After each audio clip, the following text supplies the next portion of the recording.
Hey, and welcome to another video on Eat Your Backyard. I got a lot of requests for more videos about the Hayden Mango tree and what's happening with it.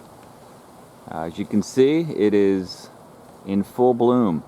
We had a pretty warm summer here in Florida, and it's bloomed a little earlier than I am used to it blooming, and that sometimes means that we'll get a late season frost and it'll damage the flowers and won't produce much fruit.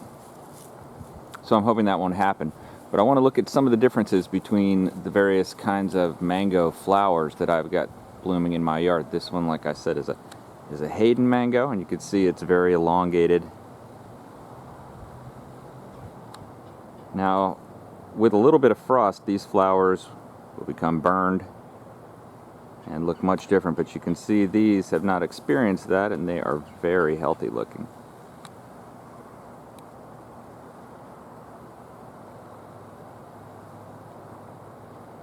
Now each one of these flowers might produce a mango or two, but most of them will just simply fall off and drop a lot of those little flower pieces down onto the ground, which just disintegrates into the soil. It's not a big deal.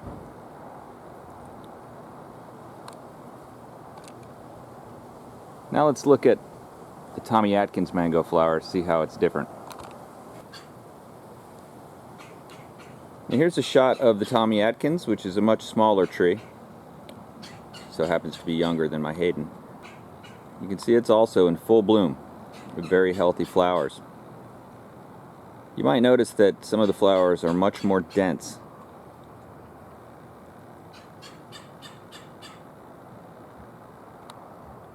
This is a much more reliable fruiting mango, although the taste is not nearly as good, in my opinion, as the Hayden.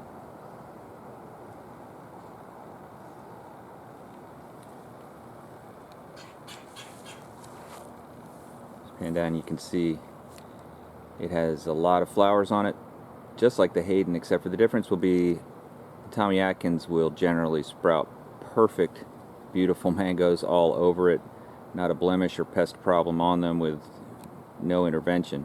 Whereas the Hayden does tend to get bottom rot where I am, sometimes little black spots on the bottom that develop, and the fruit that falls off when it's smaller. This tree will produce large, beautiful mangoes almost every time.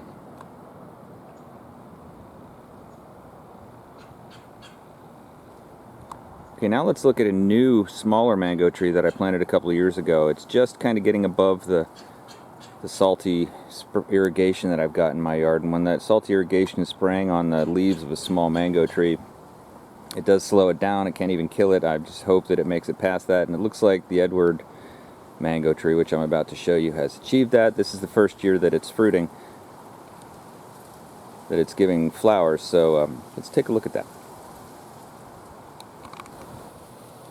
Here's my little Edward mango tree. Last couple of years it was just doing vegetative stuff. It wasn't producing any flowers. This is the first year it produced flowers. I'll probably let a couple mangoes set on here,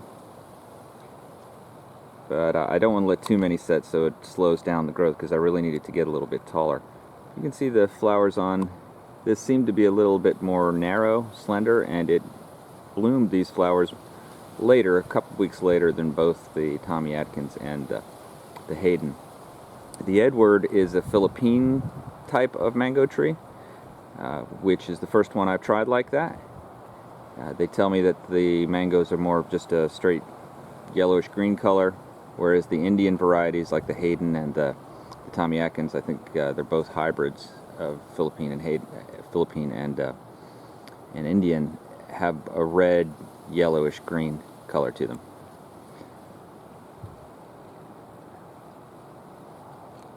So I hope you enjoyed this video, found it useful in some way, as I share my experiences creating an edible backyard.